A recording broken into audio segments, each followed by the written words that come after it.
I just noticed Sandy taking a picture of this wagon wheel, and I want to tell you the story about this wagon wheel. I met Alex Attard, who was a huge influence on me many years ago in terms of he's really, without doing anything, he's allowed me to understand what theming is all about and why to do it. And at that time when I met him, I was on a quest to buy carriages, and I had probably bought 3 or 4 carriages at the time, and when I stopped in his yard and I saw that little thing that the cart he had made, he also had a buggy for sale.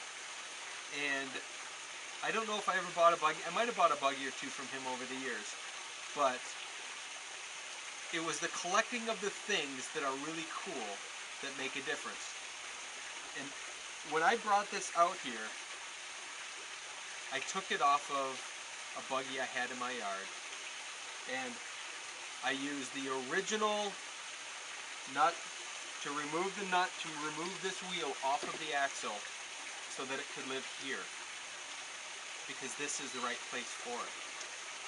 So if you can't see what you're going to do with something now, realize that at some point it'll come along. And in that case, this wheel is sat with its the other end of the wheel, one of the other wheels is down there. There's still a few in my yard, but they've sat there for years and years and years, and yet it was supposed to be here.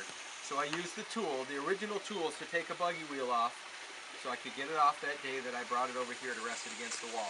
I just want to tell you that story because it's important that we collect, especially doing what I do, that we collect the things, because we never know when we're going to use it. And this wheel fits perfect. Which also goes to our entrance. Same thing. We could just put a gate in. We could just throw something together. This piece of wood right here and this piece of wood right here came off a 150-year-old barn that I took down. I took that barn down 15, 16, 17 years ago.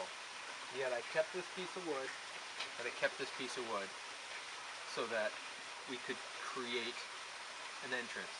And these pieces up here, if you saw them from the outside, are off an old yoke assembly, which, again, are just really cool, and they just help create an experience.